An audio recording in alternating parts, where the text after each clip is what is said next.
When that semi rolled up and this thing came out of the back wrapped in a metal crate, I wasn't sure what I was getting myself into. What's up guys? I've had this sawmill for a little over a year now, and in this video I'm going to talk about everything you need to know about the Woodland Mills HM 126. Its features, things I wish it had, and just everything I know about it after using it for an entire year. If you're in that state right now trying to decide what saw to buy, this will help you decide if this one is the right one for you.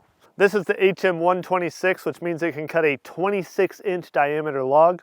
They also make a smaller one, which is the HM 122. That one can cut a 22-inch diameter log.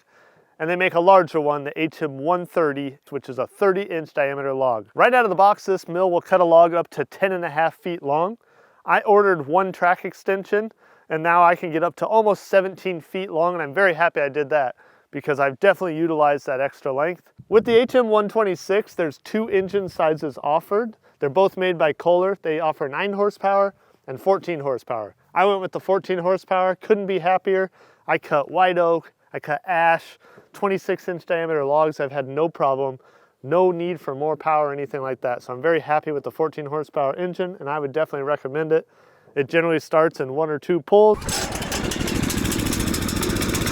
Put the choke on, start her up, ready to rock and roll. A feature that comes standard with the 14 horsepower engine is this extendable blade guide.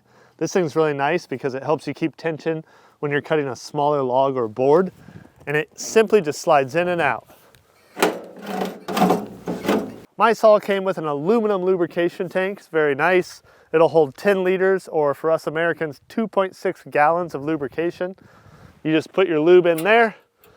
I just use water. Sometimes I'll put a drop of dish soap or something in there to try to remove some of the sap or the pitch. In the winter, I'll use windshield washer fluid so it doesn't freeze. But this thing works great. I would change the adjustment screw on here because sometimes you almost need pliers to make adjustments. I'm constantly trying to get the flow right on this thing. It's a little tricky to use, but it works great. Perfect way to keep things running and keep things nice and cool, keep that blade sharp. The log stops on this saw are very simple. They just slide in here and you tighten them down to whatever height you need them. We've got these short ones which go all the way down to less than an inch. And then we've got these long ones for when you're loading up the log and you don't want it to roll off the back side, or you just need more bite. And then I've got 2 log clamps because I have the extension. And these are simple to use as well. They just bite into the log and you clamp it tight. And that's all it takes to keep that log secure and tight onto the bed of this mill. The tracks on this, which the head runs back and forth on, they're made out of thick galvanized steel. And then the bunks are made out of 3-inch by 6-inch steel tubing. These things hold up great. This is powder coated. These are galvanized. One concern I had when I ordered this mill was how hard is it going to be to square and keep level these tracks? And honestly, it's been really simple. I've just got some 6x6 timbers laid flat on the ground. I've got some gravel under them. And so obviously through the seasons, that's going to move some, but with these leveling feet, it's really simple to make adjustments and keep this thing level. And if I just poured a slab of concrete or put some footers under these timbers, I don't even know if I'd ever have to make adjustments. It's that good. So very happy with that. Very simple, not a big deal, stays level all the time. Also very durable. We got powder coat, we got galvanized steel, good to go. Now you might be wondering, what's it like using this thing? Honestly, this thing's a very simple machine to use. You just make sure your blade is tensioned. Then it's got a pull start. It's all manual to start this one. If you order the 130, there is an electric start option, but not on this one here. So you start her up, that's all there is to it. Because this runs on a track, all you have to do is push and pull it with this bar, which is also adjustable. And to raise and lower it, simple as that. This is the throttle. You squeeze the throttle, the engine throttles up, the blade moves, and the lubrication tank inserts lubrication onto the blade.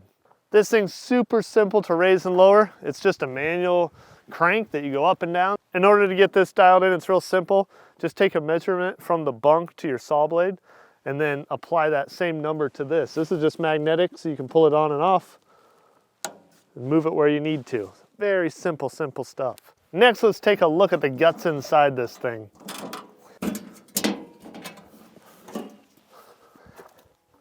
I will say wasps and mice like to hang out in here.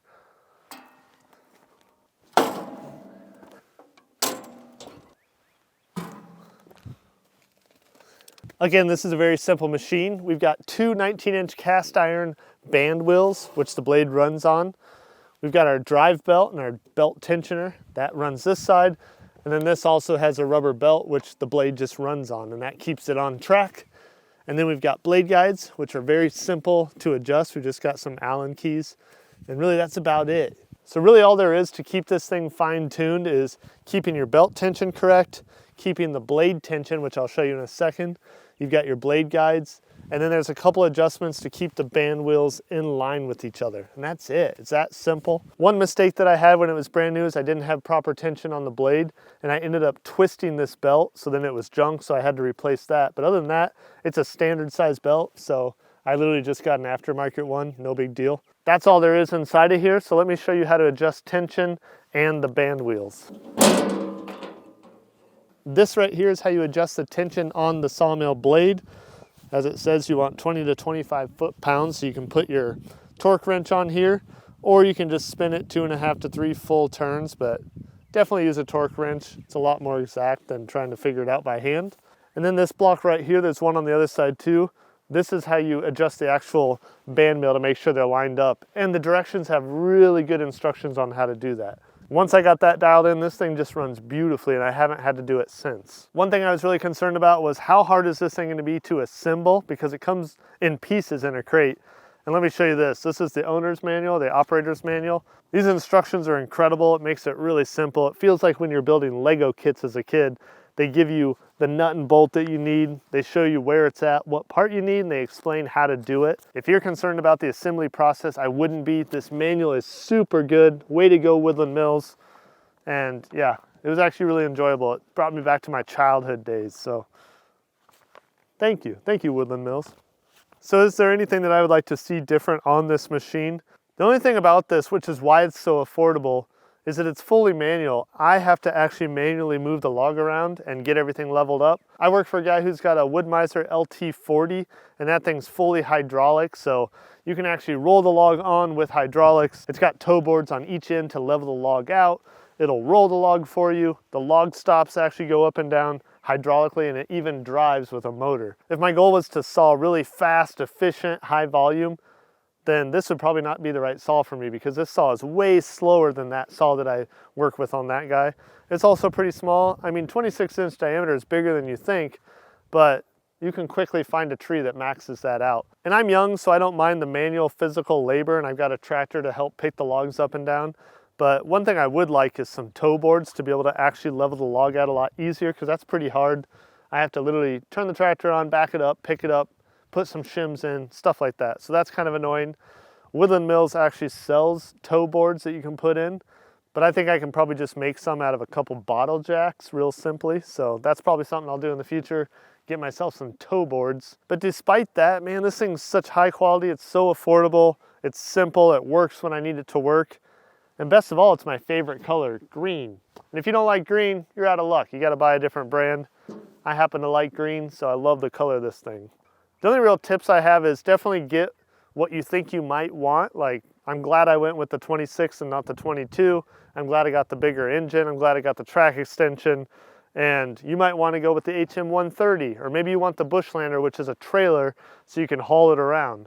Whatever you got to do, just make sure you get what you actually need. These things aren't that expensive when you compare them to some of the bigger brands out there. And really take the time to get this thing level, take the time to get the tensioning right and get the blade lined up and everything, and this thing will work really good for you. And the only other thing is just remember that the hardest part about running a sawmill is actually handling the logs, so make sure you're equipped to do that. You gotta be able to pick up logs, move logs. I made videos about that if you wanna watch it. But I have to say, this thing is awesome. I really enjoy it. And here's the thing, let's say you buy this thing, you find out maybe it's not for you. These things hold their value. You can resell these things and get most of your money back. And for me, this is such a great experience. I enjoy this thing. I'm learning every time I run it. It's outside, it's physical. The only thing I really want to do is get a permanent base, get a shelter over this thing so it'll last for a long, long time, and just keep cutting and having fun. If there was a question that you had that I did not answer, ask me in the comments. I'll meet you there and we'll talk about it. And also, if you found it valuable, I'd love it if you subscribed. Either way, we'll see you in the next video.